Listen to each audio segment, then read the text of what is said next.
Hello साथियों, आप सभी लोग कैसे हैं? उम्मीद है बहुत अच्छे होंगे और अपनी तैयारी को भी बहुत अच्छी तरीके से कर रहे होंगे। जैसा कि आपको पता है कि हम रोज़ शाम को 7 बजे लेते हैं आपकी मैथ्स पेडागोजी की क्लासेस जो कि सीटेट के लिए चल रही हैं। तो सभी लोग एक बार जुड़ जाइए इस क्लास में।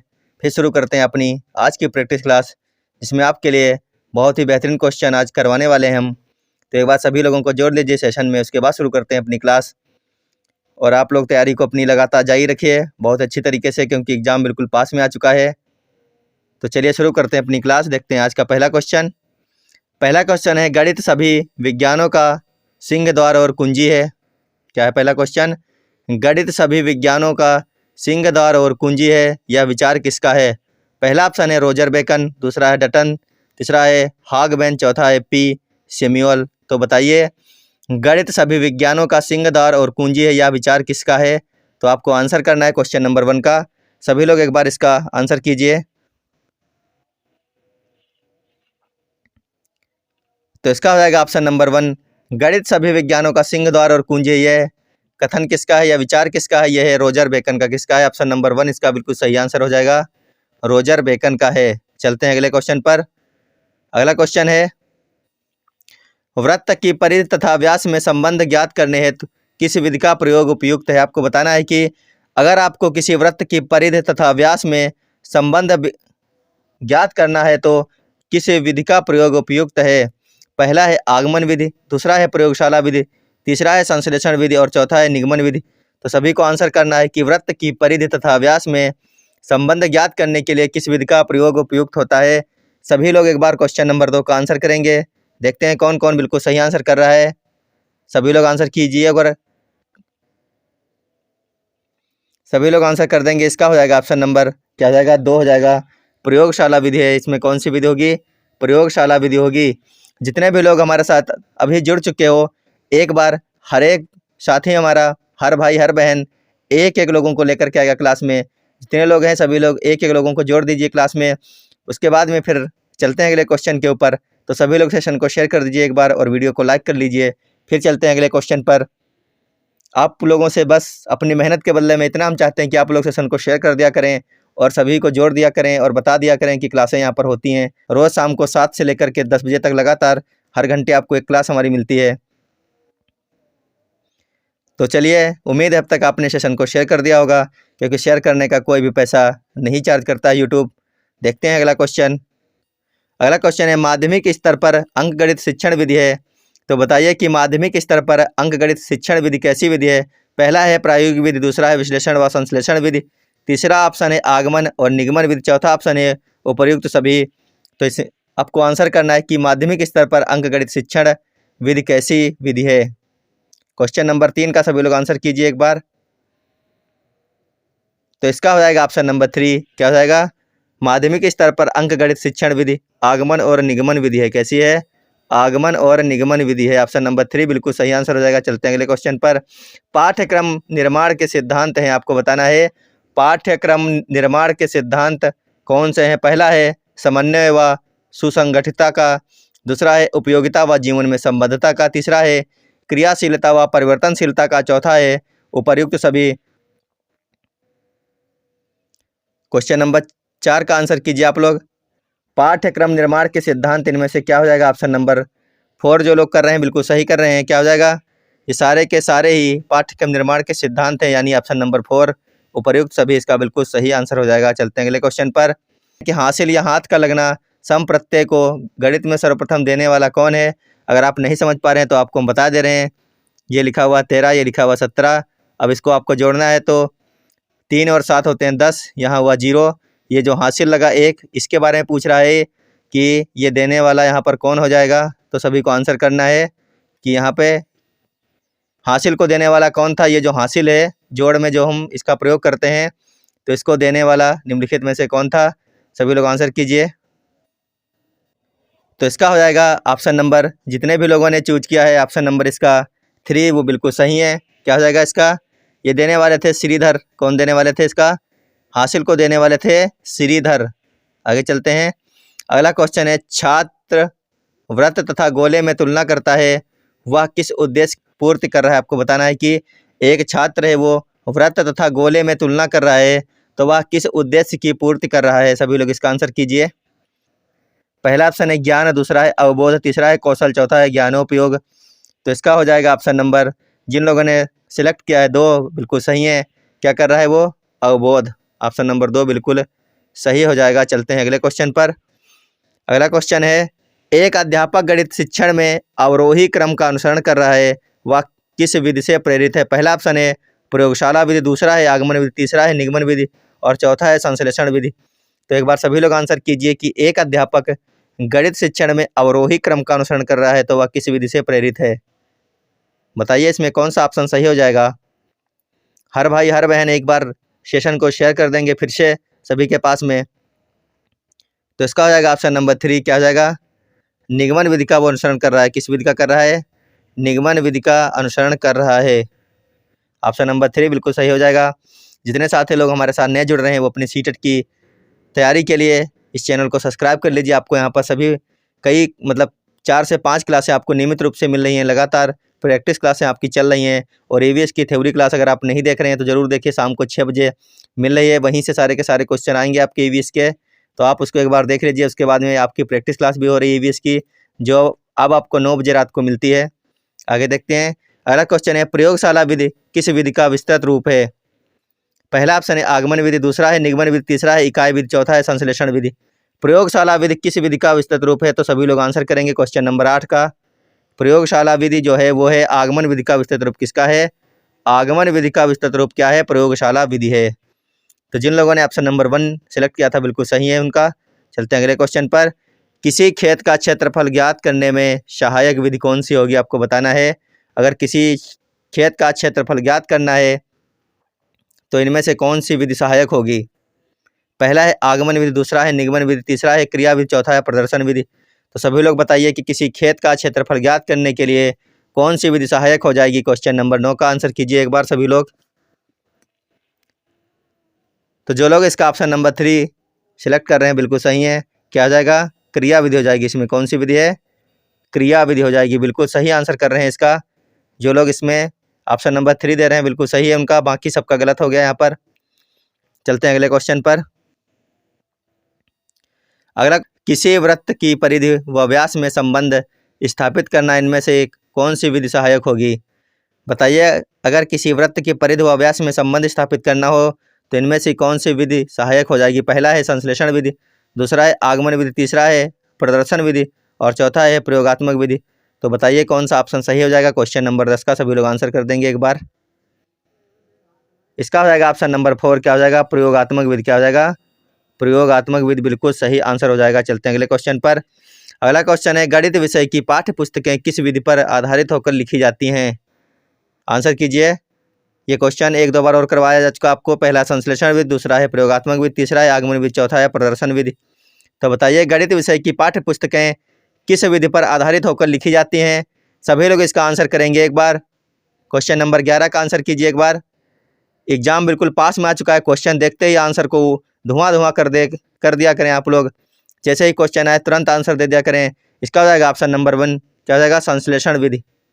अगला क्वेश्चन है, इकाई उपागम किस शिक्षा विधि ने दिया? आपको बताना है कि इकाई उपागम किस शिक्षा विधि ने दिया था। पहला है एचसन ने, दूसरा है मेरिसन ने, तीसरा है रॉबर्ट बुश ने, चौथा है एलन ने। तो बताइए इकाई उपागम को किस शिक्षा विधि ने दिया था? क्वेश्चन नंबर 12 का हो जाएगा ऑप्शन नंबर 2। किसने दिया था? मेरिसन ने दिया था इसको। किसने?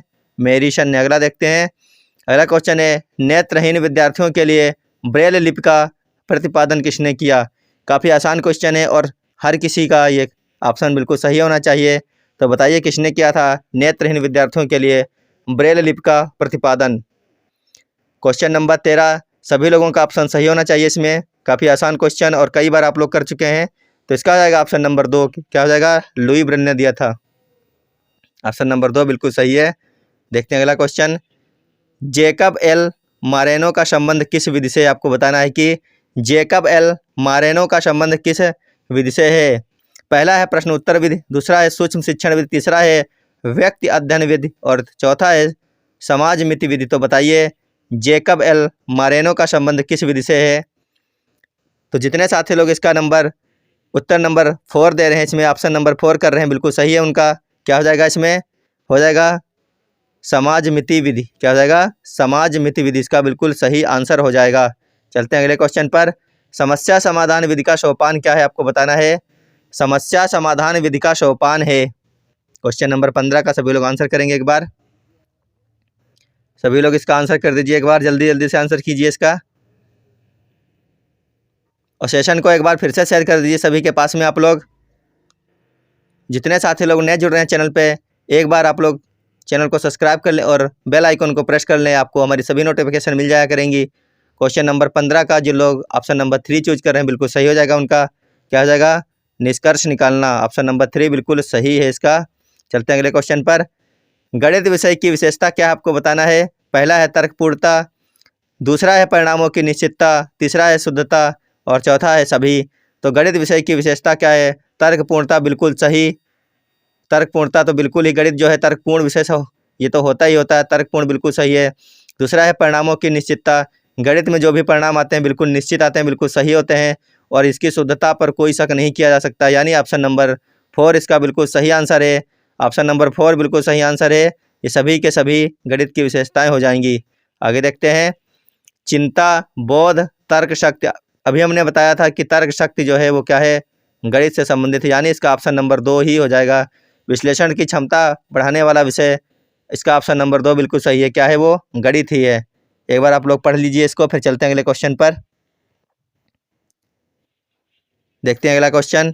गणितीय निष्कर्ष सर्वमान्य होते हैं क्योंकि। गणितीय निष्कर्ष सर्वमान्य क्यों होते हैं आपको बताना है। पहला ऑप्शन है ये तर्क पर आधारित हैं, दूसरा है ये सबके विचारों का आदर करते हैं, तीसरा है ये परिस्थिति के अनुकूल होते हैं, चौथा है उपर्युक्त सभी। तो बताइए इनमें से कौन सा ऑप्शन सही हो जाएगा।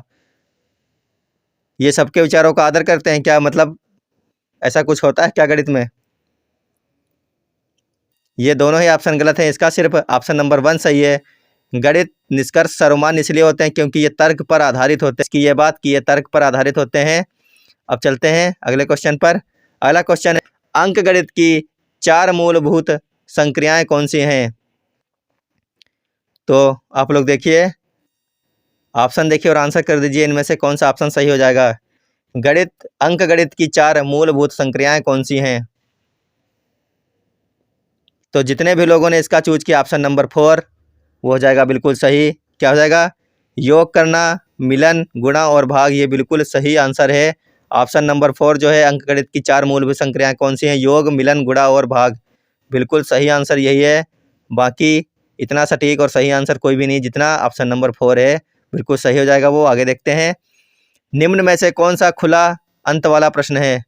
तो आपको बताना है निम्न में से कौन सा खुला अंत वाला प्रश्न है। तो इसका आंसर कीजिए एक बार सभी लोग। खुला अंत वाले का मतलब आप समझ रहे हैं कौन सा?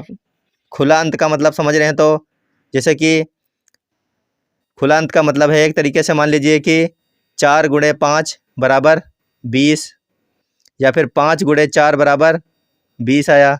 तो इस प्रकार से कह रहा है कि खुला अंत वाला इनमें से कौन सा प्रश्न है आपको बताना है। तो आप इनमें बताइए कौन सा हो जाएगा।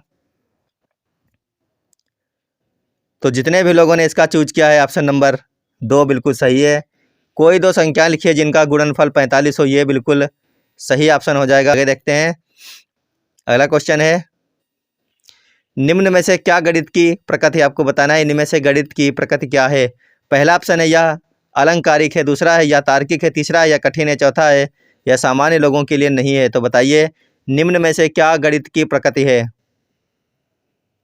क्वेश्चन नंबर 21 का सभी लोग आंसर कीजिए एक बार।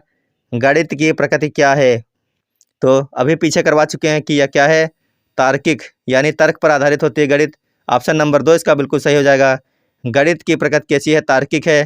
तो जितने भी लोग हमारे साथ जुड़े हैं लगातार जुड़े रहिए क्योंकि सारे के सारे क्वेश्चन इंपॉर्टेंट हैं।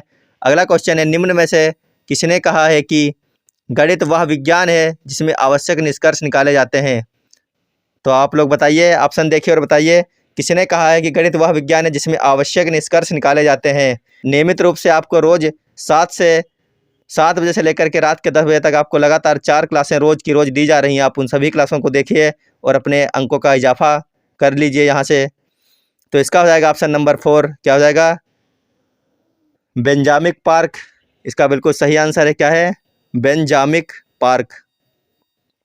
अगला क्वेश्चन है, गणित शिक्षण में पाठ्यक्रम का निम्न में से कौन सा एक महत्व नहीं है। तो बताइए, गणित शिक्षण में पाठ्यक्रम का निम्न में से कौन सा एक महत्व नहीं है।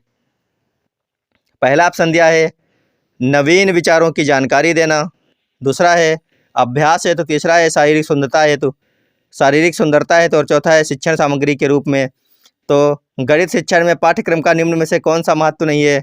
तो शारीरिक सुंदरता क्या गणित के लिए जरूरी है क्या, जो सुंदर नहीं होगा गणित नहीं कर सकता। तो इसका यही नहीं है, बाकी के बाकी तीनों हैं। ऑप्शन नंबर बी इसका जो ऑप्शन नंबर 3 है वो हो जाएगा बिल्कुल सही। चलते हैं अगले क्वेश्चन पर। तो अगला क्वेश्चन है,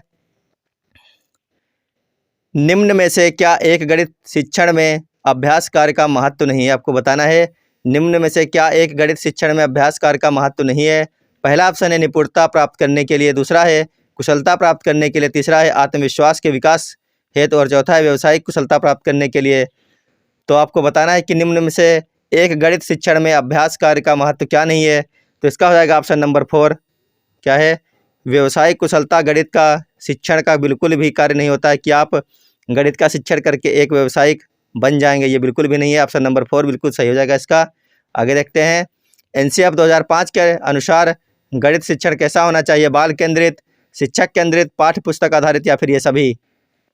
सभी लोग आंसर कीजिए इसका।